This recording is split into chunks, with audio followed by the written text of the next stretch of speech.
Welcome to the Off Tackle with John Fina show on the Overreaction Sports Network.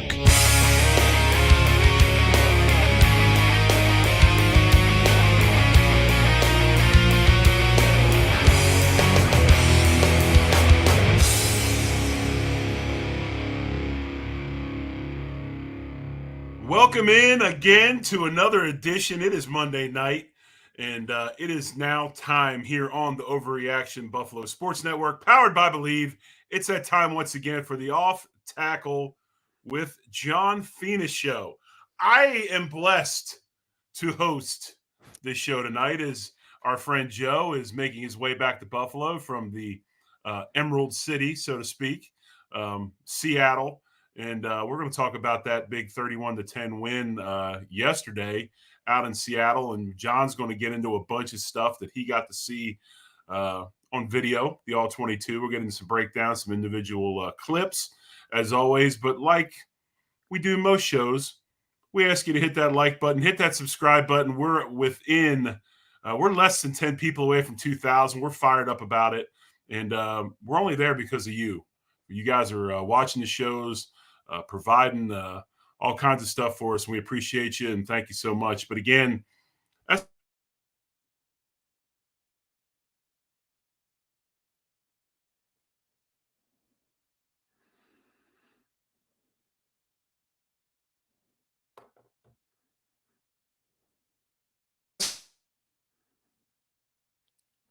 Well, it looks like Jerry might have froze out, or I froze out. I don't know which, but hey, you're still on the Overreaction Buffalo podcast, the Off Tackle Show. We're thrilled to have you here. Already in the comments is Tracy Fichter, Richard Rush, Brian Bowers, Daniel Kwan, Doug. Thanks for showing up, guys. Hey, I know just like you are that you're reveling in the victory, right? I mean, what a fantastic game.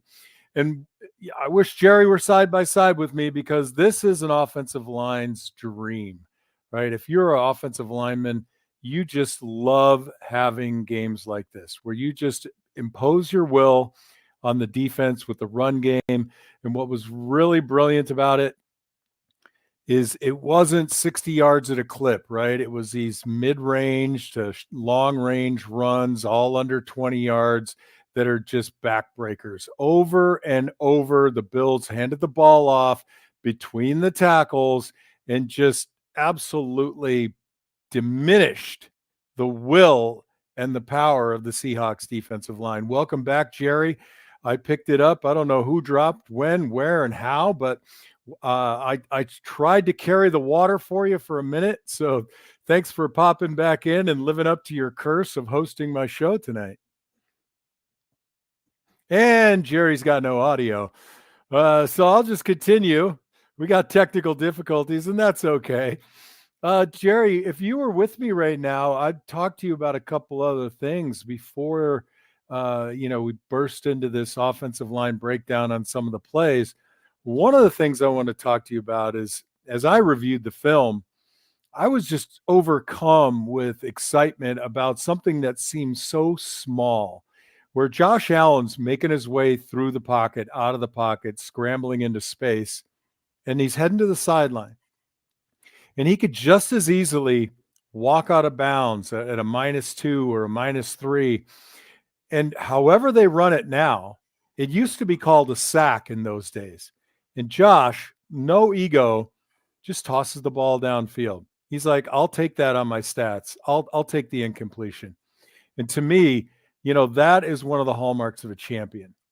We've had guys in the past, every team has, they don't want to hurt their stats. They'd rather run out of bounds, and either it's a run for a loss or it's a sack. Jerry, do they count it as a sack still if you leave the pocket? If you leave the pocket and you get past the line of scrimmage, no. But obviously, if you're behind the line of scrimmage, if you're behind the line of scrimmage, it's a sack. If you get past the line of scrimmage, it's considered a running play. So it has nothing to do with if he leaves the pocket or not. Now, if it's a full-blown running play, then they consider it a tackle for loss, I believe. That's a good question, John. I think you're right. I think you're right. But since I'm unprepared, I might as well be unprepared for that great question you just asked as well. we can research it together, Jerry. But I guess my overall feeling, and I don't know if you heard what I said, but when you got a guy who's unselfish enough with a low enough ego and a real team camaraderie type of personality that throws the ball away at the -1 or -2. I mean, that's amazing. I think the fact is it's maturity. Okay, he's what, year 7 now in his career.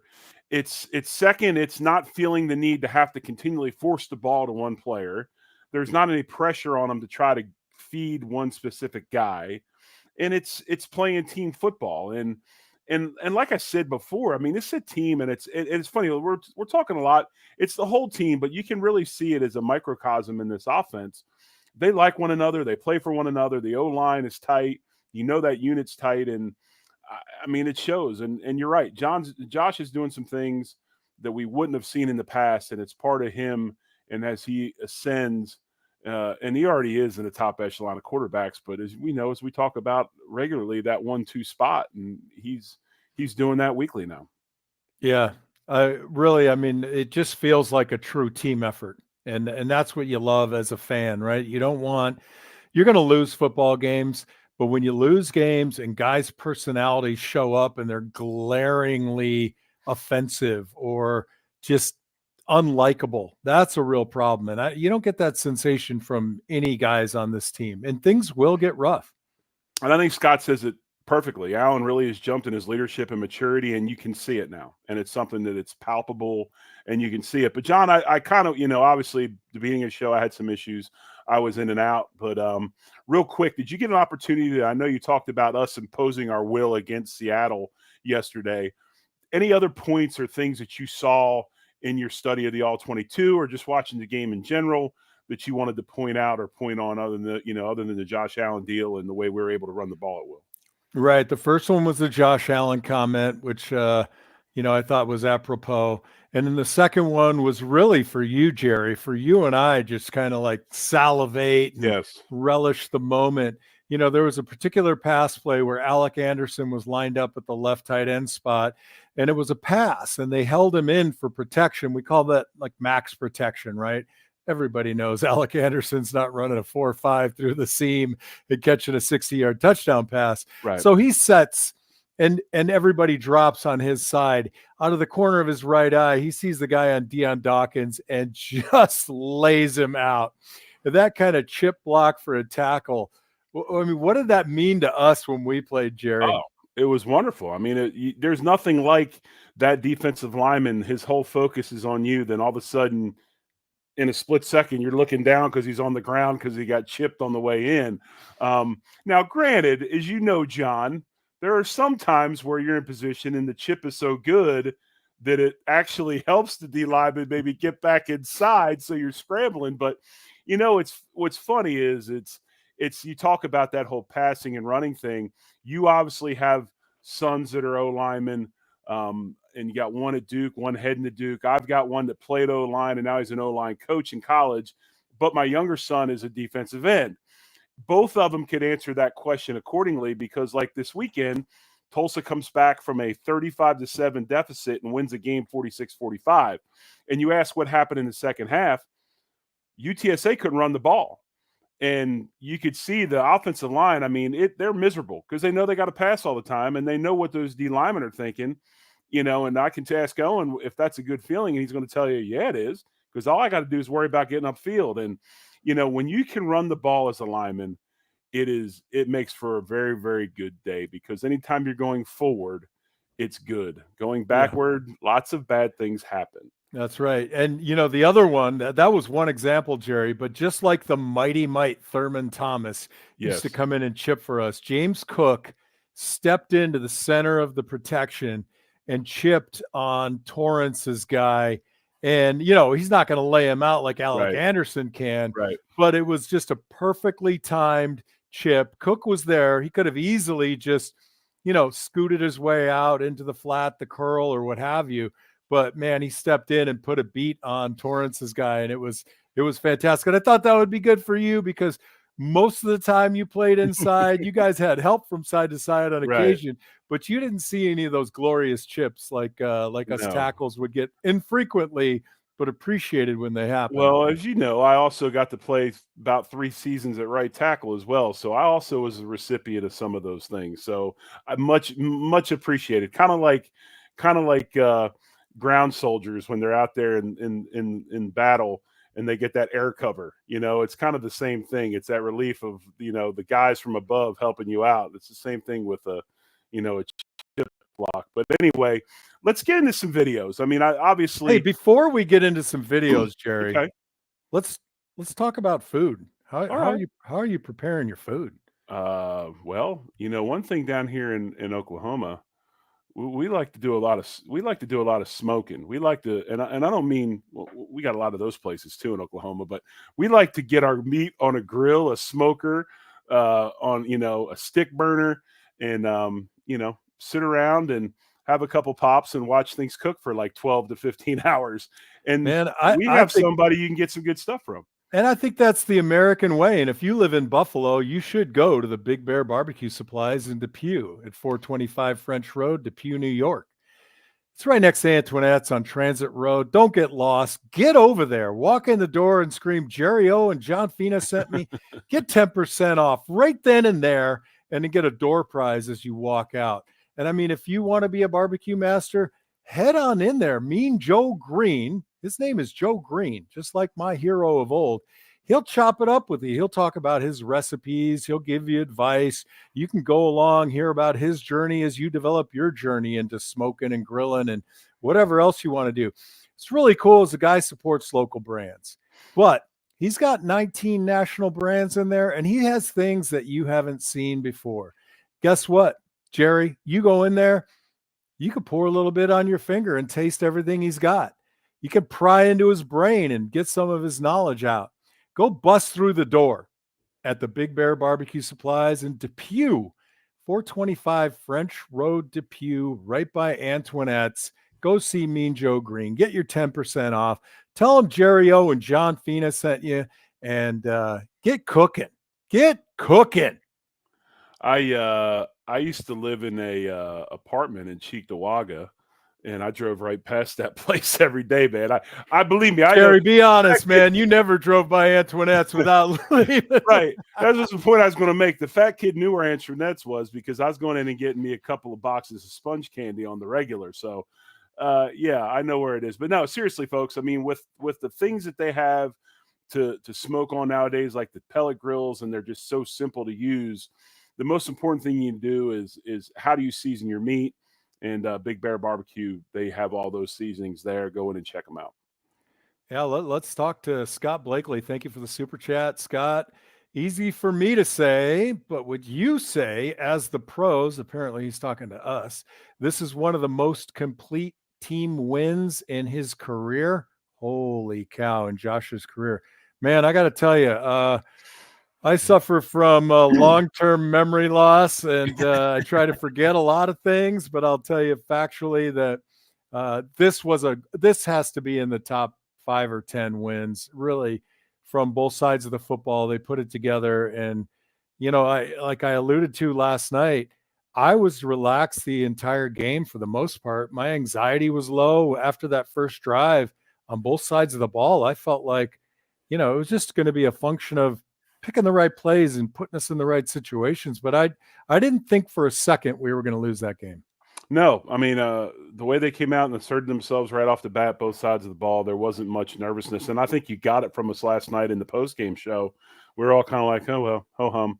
I wish they'd have played some of the backups earlier, to be honest with you. I mean, we win 31-10, and it's a great score. And I love the fact we put all these stats up and everything. But there's, once that thing got out of reach, I'd have liked to have gotten the guys in sooner. But no, I mean, obviously this show, Off Tackle with John Fina, we talk about offensive line play, and we want to get into some clips, some things that you saw that you want to talk about. So why don't you go ahead, John, pull up your first clip, and we'll start breaking some stuff down. Well, Jerry, we killed him with weak zone today, and I drive the running game between the tackles all the time. we did a couple of things in week zone that were pretty cool. And I'm going to start off, I think, if I got them in the right order here, this is basically weak zone. We're going towards Dion. We're bending it back. We got a body on a body, and you got James Cook just finding the seam, bends this one back behind the center guard, rolls out for 10 yards. I mean, this is the type of thing that you just have to do every game, right? Now, with that in mind, Jerry, how can you wrinkle it up a little bit, right? So what can you do on the back side of this thing? How can you change it up? Well, there are some things that you can do. Let me run that back.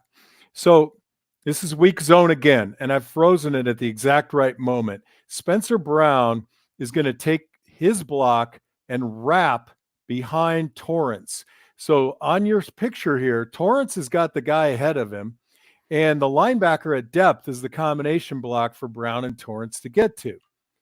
But in this instance, rather than the two of them doubling the line of scrimmage and carrying him up to the linebacker, Torrance pins his guy and Brown wraps around, chips Torrance's guy, and expands the hole at the same time and creates an even bigger hole. And I'm going to freeze it. Right. Chip. Now Spencer's got a chip. We got Connor McGovern on his guy. Edwards is on his guy. That gap is big enough as it is. And then he chooses to take it a little bit further outside. But that's a variation on a play. We didn't do that stuff, Jerry. Why didn't we do that stuff? Right, I agree. And John, you'd have been wonderful at that because of the way you would move and run and things of that nature. But what that does is, in that instance, you really want to make sure, Torrance, before the ball is snapped, I can't let this guy beat me across my face. But with that backside assurance and that wrap block, if he does get position in that gap, which is the A gap between the center and the guard, you've got that tackle pulling through to scrape off of that guy, to chip that guy on the way through, set the block for Torrance as he works his way up. Really, really good stuff. And I think a big reason why they did that on this look is, if you notice on the backside of it, they're so aggressive downhill that if you go ahead and we're Spencer Brown and you do a standard double team there and you push all that up, Cook's going to see that, try to hop back behind that block, and now you've got guys there to make that play. So really good wrinkle, good variation, another thing for the defense to have to think about. Yeah, and what was great is James Cook could have pressed that gap and picked up 3, 4, or 5, but instead he bounces it out, and he makes one guy miss right there and turns a 5-yard running play, which is a great running play, into a 15-yard gain. Exactly. And I think then when you look on the front side of this play, though, too, I mean, that's a old school double team mugging. That's two guys coming off the ball and just getting incredible movement. When I talk about that, I mean, Edwards and McGovern. Edwards. I mean, that's how it should look. That's great stuff, man. All right. This is the wrinkle off the basic play. You got one wrinkle here and kept it as a run. Jerry, this is what I've been waiting for right here. And I wanted a great example of this, and I finally found one. This is weak zone. You're faking this play, which we're killing them with. This is a little further into the game. It's still 1st and 10, and we're backed up. And you think, hey, we got to run the ball to just create a little bit more space. But we've had such great success with it. You see the play side linebacker, Dodson, whose name wasn't called the entire game. How soon we forget.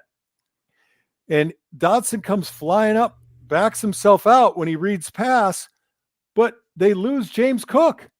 So we took our basic running play that's going on at 6+ yards a clip, and then they read pass because it's play action. Everybody bails, and James Cook slides out into the flat. And, what's funny there is they show run and they're aggressive, but they don't overdo it to get themselves out of position. So this doesn't quite look exactly like it did the last play. If anything, I think McGovern could probably keep his pads down and swing his arms to fake that a little bit more. But the action they do give works, and it ties up Dotson just enough that they lose the running back and they're able to make a play. You know what my secret squirrel technique was, Jerry, on plays like this? On the snap of the ball, scream run. Yeah, exactly. Scream run. You got to keep your back flat and your pads down on this. That's right. And on every pass play, scream draw. Guys react to what they hear. All right, those are a couple that I really enjoyed. Now, Jerry, I really, we talked earlier, and I wanted to find some great variation in our running game. But to everybody in the comments here, and thanks for showing up, Joey and Scott and everybody else. Sometimes you just run what works, and you don't have to bring in the other 3 or 4 plays that you planned. You can add wrinkles to the one that's successful. So I had a hard time finding a lot of different stuff here, but I enjoyed this one, Jerry, and I think you will too. All right, so we run toss, right? You hardly see toss very often in the NFL. But what makes this special is watch the entire right side of the offensive line. Everybody is pulling, Jerry, from Torrance all the way out to I'm not sure if it's a tight end or Alec Anderson, but this is full pull. 3 guys out in space, mashing fellas. Now, with my offensive line mind, John, you can sense a bit of a tell. Now, granted, it was only one of them, but Edwards is in a 3-point and the rest of them are in a 2-point, so you might get past here. But, obviously, the best one thing an offensive lineman can do to help him is mess around with his stances, 2-point stance, 3-point stance, all that. Here, they're at 2 points so they can open up and run. This is true toss sweep, and it was great to see because this is one of my favorite plays. Yep, and watch the down block by either Knox or Kincaid right there, right at the bottom of the Seahawks' beak. That's all you need. Don't whiff, don't try to kill him. Just be a fence, right? Just get in the guy's way, slow him down enough, which he does. And now we got the alley. Torrance is coming up the alley. Spencer Brown is coming up the alley. These 2 big bodies get their hips square. James makes one guy miss a little bit, enough, and it's a big play. And it's a great wrinkle on something that you don't see a lot of in the NFL. And I think that's for a number of reasons. Sometimes you don't have the guys up front that are athletic enough. Sometimes, the defense just has too much, run support. They're too good at it. And I think when you have the opportunity to run it, you really got to do it. It was, I think, brilliantly executed there. I think too, John, with the way linebackers run nowadays, with the guys having such an emphasis on pass coverage and more undersized type linebackers than those, Levon Kirkland types, they can get outside a little bit quicker. But that wrinkle right there was really good. Right. And my plays were a little bit out of order, Jerry. And this is fun to do with you because it takes us right back into the meeting room and back onto the field. Exactly. I'm having a blast. Right. I love this stuff. It just makes me go crazy. All right. So we talked about zone week at the open of this little film review. Right. So what's another wrinkle? What's another wrinkle you could put on zone week, Jerry? Well, how about lining up the running back on the play side? And now it's really hard to run zone week to Dion and Edwards here because the quarterback has to meet the ball carrier. You don't get enough downhill. But what can you do to make this downhill? You can run zone week cut. And all you got to do is get one good cutoff block on the backside. I'm going to run the play, Jerry. Check this out. Yep. You see that? I hope everybody watching. That was kind of our old 14-15 back or 24-25 back. Yeah. Yep. Or 58-59S. Exactly. Yep. So for those watching at home, the backside block between Torrance and Brown, what they want to do is sell the weak zone, get the linebacker to flow, which he does, push the 3 technique onto Torrance. And then the crucial block here is from Knox and Kincaid. I swear I can't read numbers anymore.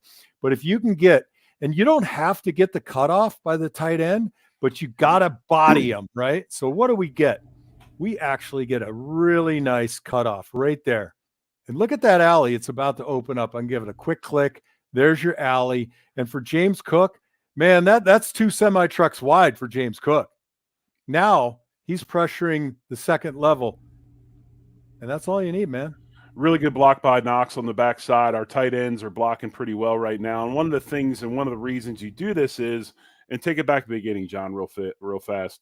This initial set where the running back is kind of a tell for the defense because most of the time that back goes across the front of the quarterback to take the handoff. And a lot of times defenses will try to cheat this. Now they don't here, but they'll slant away from the back because that's the way where the back position is, you go away from them because that's kind of where that handoff is going to go. But this here, same side handoff or this variation of cut messes that mesh up on the defense.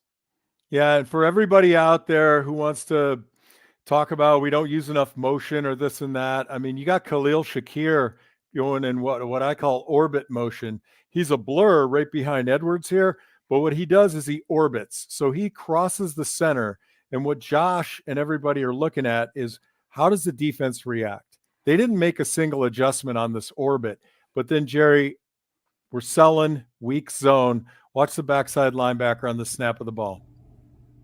That's it. 2 steps. That's all you need. And we've sold it. Great play. Absolutely great play. All right. Last one. As I said, they were out of order. We talked about the sweep. This one was pretty cool. 3rd and 3 in the 3rd or 4th. I think this was in the 4th quarter. And we're going to say, you know what? We got our guy. We know our guy. It's Josh Allen. We're just going to sweep with Josh Allen. Like, who in the league is doing this, Jerry? I'm going to run the play. You take a look.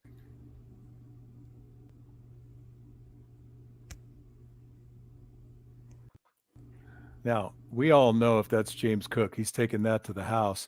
Look at the Ted block by Kincaid. Ted block, tight end down. Kincaid blocks down. We have Knox and Dion pulling. David Edwards is going to secure that one technique. Head on up to the linebacker. Look at that gap. Look at that seam.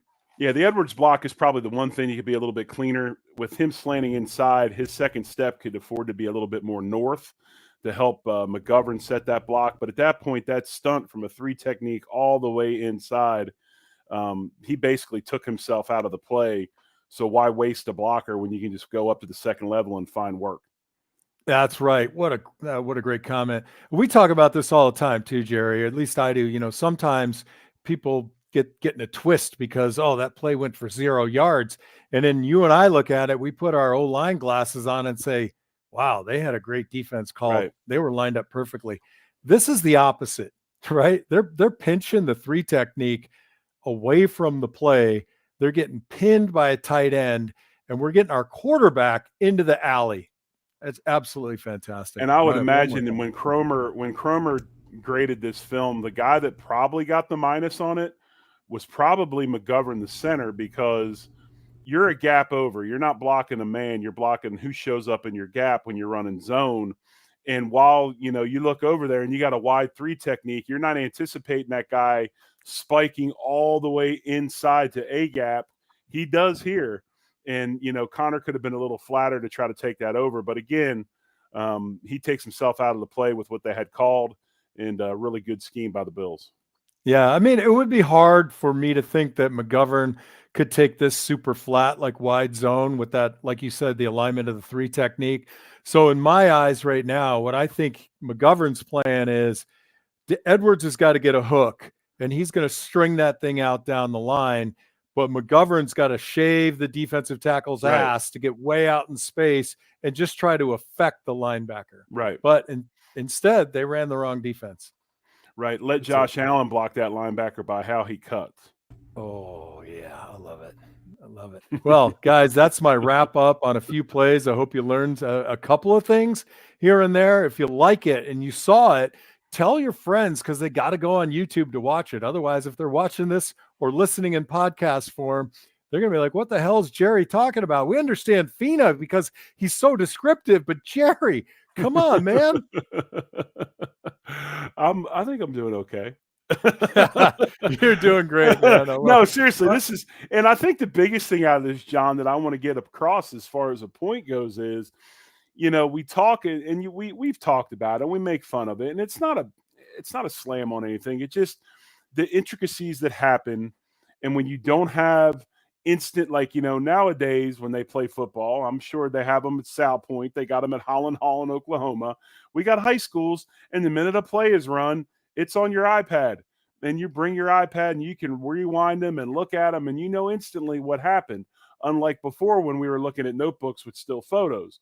And, you know, these situations, yes, it seems like it's run up the middle, run up the middle. There's so many different intricacies, and this, I got to speak with a coach the other day that worked with Cromer in college before he moved up to the NFL, and he was just raving about how brilliant he was. And when you start watching things like this and all the different things this line has done since he's been here, and the way they are, progressing in their schemes, really, really good stuff, complex stuff, and just goes to show you not only the confidence in the players, but also the intelligence level of this offensive line and how they can pick these things up and, do them at the drop of a hat, because you don't see these things a million times in a game. Usually these wrinkles happen once, maybe twice, and then they move to something else. So really good stuff. Yeah. And Jerry, that is a fantastic point. A lot of people don't understand the level of intricacy and a la minute at the snap. The alignment might not look like the drawing you had on paper. Well, we use paper. They probably have all their plays on the iPad, right? Their notebooks are on the iPad, but you don't have a lot of time to work it. These are high concept blocking schemes. You're moving things in and out each week. Sometimes you start with a play and then, 2 days later, you're like, you know what? It didn't look like we wanted it to run. Now we're going to, ditch that kind of thing. But you're right. You got to have a pretty high offensive line thinking mentality to adopt and insert and execute plays like this week in and week out. Exactly, because they might have ran it in week 4 and they might not run it again until week 8. But it's one of the cool things about pro football, and the fact that in high school you get the kids at 3:15 and you get them for a couple hours. In college you get a little more time, but there's hourly limits each week of how much the kids can meet and practice. But then you come to the NFL and you walk through the door at 7 in the morning and you leave at 5, 6 at night, and you've been there all day, which allows you to prepare and learn stuff like this and do things like this. Yep. Great time with you tonight, Jerry. Appreciate you jumping in. And, I'm a tackle and I see things, from the outside point of view. Jerry played all positions but one. And, I just love bouncing that off of you, Jerry, because, you see things a little bit differently than I do. But I think in the end, we just compound our message and, we can decipher and design the philosophy of a play just by watching it a couple times. And that's really our goal, is for everybody who enjoys this show, my show, and the film breakdowns, that when they watch our beloved Buffalo Bills, they can pause and they can rewind and say, you know what? Jerry O mentioned that. I got that. I understand that play. I get why we're doing that. And that makes this really fun for us. Thanks for everybody for coming. Like and subscribe, like Jerry says. I had a great time watching the game yesterday. I know you did too. Exactly. So tomorrow we'll have on the beat with Alex Brasky. He'll be on, talk about this week's game coming up against Miami, and just, talk about a complete reversal in what has happened to their season before we even get to the midpoint. We'll talk about that game this weekend in Buffalo. Wednesday is Hump Day. Thursday's the Big O Show, where we'll get into that Miami breakdown as we get ready for Sunday's game. Friday, if these walls could talk, and then obviously after the game, we'll have the post-game show here on Overreaction Buffalo, powered by Believe. So again, this has been the Off Tackle Show with John Fina. I'm a guest host this week, filling in for our big toe, as we like to call him, Joe Miller. And as always, folks, much love, and go Bills. Go Bills.